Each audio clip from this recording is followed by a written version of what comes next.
Como eu me descreveria?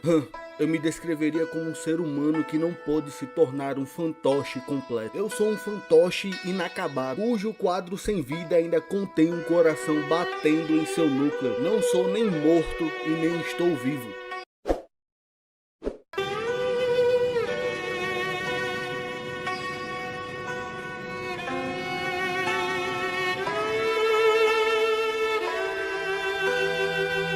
Shinobi da Vila da Areia, criador e manipulador de marionetes, um assassino frio, intelectual e solitário, criado pelas cicatrizes da guerra. Esse é Sasori da Areia Vermelha, e para os mais íntimos apenas Sasori. Sasori é um ninja extremamente poderoso de nível Kage. Para a tristeza de nós fãs de Naruto, teve pouquíssimo tempo de tela. E o que revolta muito dos fãs de Naruto é o fato dele ter sido derrotado. Sabe, é muito engraçado ouvir isso do cara que morreu pra Sakura! Esse é o canal Nerd Solitário e espero que todos vocês que estão aqui pela primeira vez sejam bem-vindos. E esse canal aqui falaremos sobre animes, filmes, séries, tudo aquilo que impacta o meio nerd, pois um bom nerd ele gosta de quase tudo. E hoje faremos uma análise sobre Sasori da Areia Vermelha, pouco sobre a sua vida, poder e o porquê ele teve tão pouco tempo de tela. Faremos uma reflexão sobre o personagem, poderíamos até chamar desse momento pensador. Sasori era membro da organização criminosa mais perigosa do universo de Naruto, a Akatsuki. Considerava um artista e tinha uma busca obsessiva pela eternidade. Ele buscava aquilo que era incorruptível, que não podia se deteriorar ou acabar com o tempo. Como boa parte das pessoas, ou a maioria delas, a personalidade de Sasori foi se desenvolvendo ainda quando criança. E essa sua busca pela eternidade e pela incorruptibilidade, certamente é porque Sasori perdeu seus pais ainda criança. Seu pai e mãe foram mortos na guerra por um shinobi de Konoha, o pai do Kakashi, Sakumo Hatake. Você já percebeu que as emoções que mais afetam a nossa vida, ou que formam a nossa personalidade, ou que nos marcam durante muito tempo, são aquelas que aconteceram na nossa infância? Uma repreensão do pai ou da mãe, ou até mesmo a morte de um ente querido. Até mesmo quando você assiste um desenho infantil ou não, e aquilo marcou a sua infância, independente da geração, ela sempre vai achar que a sua infância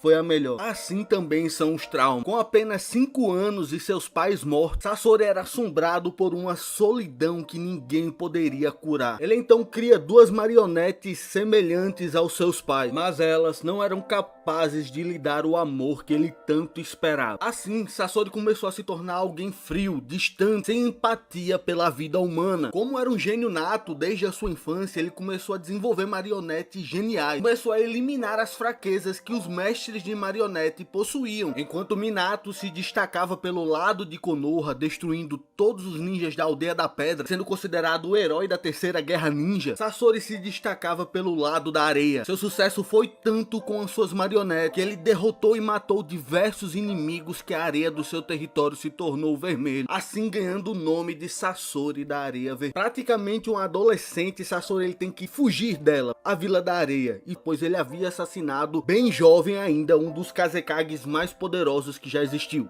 o terceiro, e transformado ele em um dos seus fantoches. Um dos traços da personalidade de Sasori é que ele odiava deixar as pessoas esperando. E certamente isso também é algo que ele trouxe da sua infância, pois como a velha Tsubasa estava sofrendo, ela acabou mentindo para o Sasori durante um tempo, dizendo que os seus pais estavam em uma missão e que logo retornariam. E como eles nunca voltavam, Sasori acabou desenvolvendo um sentimento de rejeição. Com esse sentimento de rejeição, Sasori acabava se escondendo dentro de um dos seus fantoches, o Hiru, também aniquilando aquilo que eu tinha dito, a fraqueza dos mestres de marionete, pois assim Sasori não precisava estar exposto para manipulá-lo. Até que a velha Tsubasa revelasse pra gente que aquele ali realmente não era o Sasori, mas sim um fantoche, e que o verdadeiro Sasori estava dentro dele, quase ninguém sabia. Até mesmo os membros da Akatsuki pouquíssimas vezes tinham visto o corpo real do Sasori. Quando Sakura consegue quebrar o corpo do Hiruko, o fantoche, a velha Tsubasa fica assustada, pois após 20 anos de ele ter fugido da Vila da Areia, seu corpo ainda era o seu mesmo corpo jovial de 20 anos atrás. Ele então revela a marionete do terceiro Kazekage. Para todos os ninjas da areia, era um mistério o que tinha acontecido com o terceiro Kazekage, pois o seu corpo havia desaparecido. E então é revelado para Tsubasa que estava ali. Sasori havia matado e transformado o seu corpo corpo em um fantoche. E o que era mais roubado é que ele conseguia também utilizar com seus fantoches a Kekkei Genkai dos ninjas quando ainda estava vivo. Então a Tsubasa usa a Sakura como marionete e os dois iriam lutar ali mesmo. E o que me deixa revoltado, pessoal, é como um ninja como Sasori, com habilidades peculiares e capaz de ser dito de devastar uma nação inteira,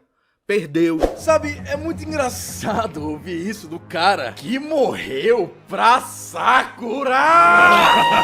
Pera aí, pessoal, isso é apenas uma brincadeira. Os fanboys da Sakura não dê dislike nesse vídeo. Realmente, que derrotar um ninja como Sasori só foi capaz porque tinha sua avó, a velha Tsubasa, que também era uma mestra das marionetes e que tinha uma experiência gigantesca em batalha. Ela até mesmo nem sequer ficou com medo quando viu Itachi, pois ela mesmo já tinha lutado em várias guerras e já tinha enfrentado alguns usuários de Sharingan. Então, por Shio ser uma mestra, derrotar o Sasori, que tinha habilidades peculiares e venenos em quase todas as suas armadilhas que matariam qualquer shinobi comum, sem nenhuma capacidade regenerativa, ou seria quase imortal e resistente a venenos como Orochimaru, ou mesmo ter o Sharingan para poder prever da onde vinham as agulhas, as armadilhas. Ninjas como Jiraiya, Gaia, Asuma, ninjas extremamente poderosos, teriam muita dificuldade para enfrentar o Sasori, pois se eles fossem acertados pelos venenos, eles poderiam morrer ou ficar debilitados facilmente. Sasori possuía um núcleo em seu peito que era capaz de manipular 100 marionetes, por mais que elas não trabalhassem em conjunto. Isso já mostra como ele dizimou a nação. 100 marionetes capazes de colocar veneno em vários shinobis daquela nação e deixando eles debilitados. Voltando para a luta de Shio e Sasori e Sakura, Sasori, que havia se tornado quase que praticamente um fantoche, apenas com um núcleo vivo de carne no seu corpo, estava ali para lembrá-lo que ele ainda era humano, tinha partes humanas e poderia ser morto. Lembra até mesmo Naraki de Inuyasha, que era um meio yokai que ainda possuía partes humanas que sempre via para assombrá-lo, da qual ele queria se livrar. Por ser um fantoche, praticamente Sasori já não tinha mais quase nenhum sentimento. Poucas vezes vemos momentos de empatia ou sequer de sentimento pelo personagem. Ele que vivia como um parasita, então, com as suas próprias palavras, que dizia que não estava nem morto nem vivo, ele percebe e prevê o ataque da velha Tsubasa, sua avó, e ele decide não se esquivar. E acaba sendo morto pelas suas marionetes dos seus pais. E morre como se fosse um abraço que ele tanto queria. Após ser ressuscitado pelo Edo Tensei na Guerra Ninja por Kabuto, ao lutar com Kankuro, vemos um pouco da demonstração de humanidade de Sasori. E após um sermão de Kankuro, ele percebe que sim, ele ficaria pela eternidade, mas não com o seu corpo, mas com as marionetes que ele produziu, que seriam passadas de geração